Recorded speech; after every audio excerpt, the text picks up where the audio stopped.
All right, we're taking a look at some more ESEE blades today. In this case, I think, let's see, let's go ahead and pick this guy up. So this is the izula-ii.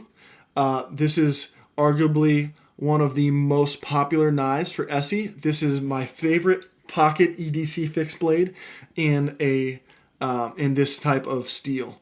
So this is a high carbon steel. All of the ESEE blades, almost all of them, I guess they've changed up some of the blades now, but almost all of the ESEE blades are made in the same, I think it's 1090 or 1050 steel.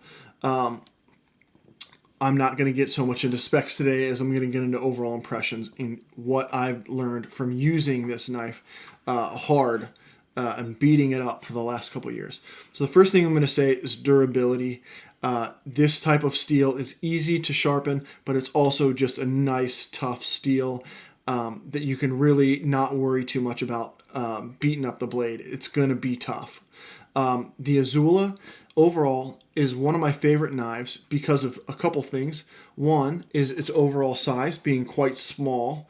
Two, the ergonomics of the handle. It's very simplistic, this handle, but with the micarta scales that are included in this, it's a beaut of a knife in terms of holding it for a long period of time, working with it. You can see it's got a full, even though it's tiny, it's got a nice full handle here, so I'm not going to get tired of holding it. It's got a really aggressive curve here or contour that's going to lock your thumb in, or your finger or your thumb or whatever it is that you're using, however you're gripping the knife, your pinky finger.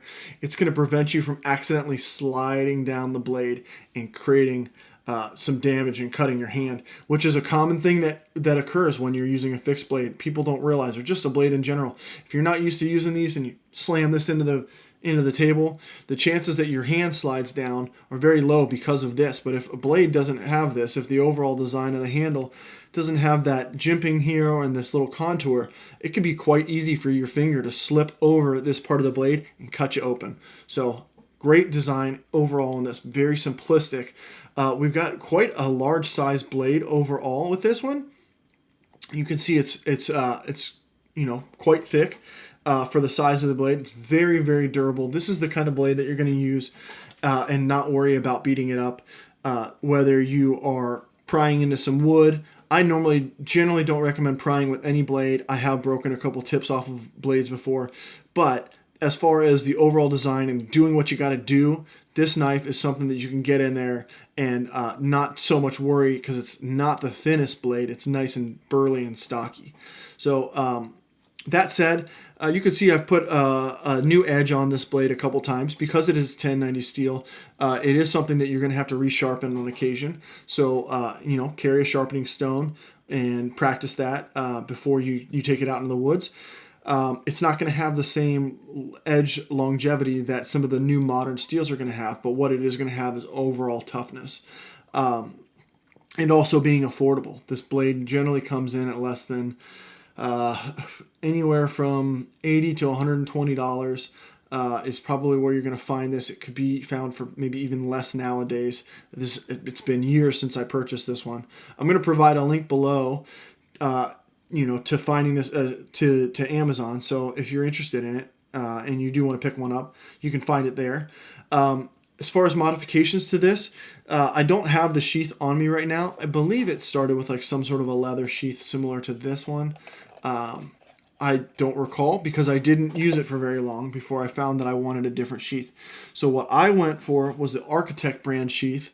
Again, I'll provide a link below for you to find it. But you can see that this is a really neat sheath. It's got plenty of points of ability for you to attach clips. You can do a clip like this, or you can also do an ulti clip like this one.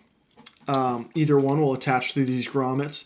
And it's just a really nice low profile sheath designed to sit deep in the pocket. You can see that if this clip is into the pocket of my pants, this is about how much of the blade or the knife overall is exposed outside of the pocket. I really like that. It just keeps people from wondering, but it gives me a nice big grip to find this without looking and be able to reach down and grab it. And like I said, this is what's going to be sticking out of the pocket. You can reach down, easily pull that out. And then also, because of where that's sitting, you're going to have this flange or you can kind of funnel the knife blade back into there, hands-free. You just find it with your finger and drop it in there. It's got good detent. Once it's in there, it's really in there. You can hear it click when it goes to that point. That's one of the things I love most about Kydex, is it just really grabs onto the blade of the knife and holds it there well for you.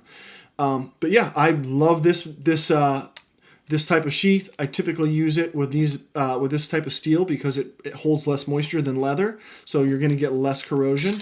But as you know, this knife has corroded several times. It's where I've worn off a lot of the patina in just using a little bit of steel wool to brush off any surface rust. Generally, any type of corrosion, I coat my knives, especially this type of knife, in the 3-in-1 oil, which is a wax-based oil that's going to leave some protection behind even when you wipe it off. So generally, if I do get any corrosion, it's surface rust, but it doesn't take much with this style of blade to get a little bit of rust. So you're just going to have to be okay with that. That's the negative. The positive is going to be the durability and just the toughness of the blade, as well as the cost and affordability of the blade. The last modification that I did with this one, and you can see it right. Let me find you here on the screen. Oh, look at that! You can see that sheen. So what I've done is I've taken a little bit of a bevel, or I've removed the bevel, the soft bevel of this back edge. It's nice and finger friendly. It's not going to cut you. But as I get up here to the front of the blade, where it's not so much where my hand's ever going to go, even if I got my thumb on the back, it's not going to reach up here. In this section, I've sharpened that up, and that's for a fire steel, so that I have a nice 90-degree bevel when I go to scrape a fire steel. It's going to scrape that much better. And you can't even tell from the profile, but it's just a small modification that I made using a rasp of some sorts, or a file, and just filing that down or polishing that down. Maybe I even used to use some sandpaper. It's not the prettiest, but it gets the job done. It's going to provide a much better spark, and it's the only real modification that I've made to this blade, other than getting a different sheath. So I love this package of the fixed blades that I've carried in the past. This is one of my favorites. It's the one that I tend to grab and just go for. A little bit more than some of the other blades. Like, this is also what I consider a small to medium fixed blade, and you can see a considerable difference in the overall size, even though I would use these for similar purposes. Now, this is going to be more a bushcrafting blade. It's going to have that magic sweet spot of 3.5 to 5.5 inches, whereas the Izula is going to be a little bit tiny for like a designated fixed blade for bushcraft. But it's definitely a lot of blade for how tiny it is. It's a really robust, strong blade that you can use for a lot of different projects. You just might not have that full length that you would want for an overall, your designated bushcraft knife. Sometimes you might see guys carry something like this for their finer work, and then a full-size blade, it's going to be about this long, maybe in that 9.5 to 10 inch overall length for their other, the harder work that they might be doing for making notches or other types of bushcraft work. But just as a general purpose fixed blade, I love this guy. I love him. And so, yeah, I hope that was a good review. I'm gonna put links for the video, in the description below for where you can find these. The jury's out really at this clip versus the Ulti clip. This is going to be a personal preference, but I would highly recommend, if you buy a blade like this, that you also go for the Architect sheath. It really doubles up on the value of this knife and it making it my favorite. I don't think it would be my favorite if it wasn't for having a sheath like this that fits down low in the pocket and keeps this thing low profile. And it's still not so big of a knife as a fixed blade that when you pull it out, you're going to really turn heads in a negative way. It's still tiny enough that you can whip this out, open a box or a letter in a business setting, and nobody's going to think too much about having, a Bowie knife, size knife with you. So yeah, if you like the review, please like and subscribe. We've got lots of other knife content, but this channel in general is about building your outdoor knowledge. So you're going to see some other gear reviews, and you're also going to see some outdoor hacks, tips, and tricks that I've learned in my 35 years in the outdoors as an outfitter, as an Eagle Scout, and just as a general outdoorsman that spends most of their time, their free time in the woods. Yeah, I look forward to seeing you on the next one. Talk to you later.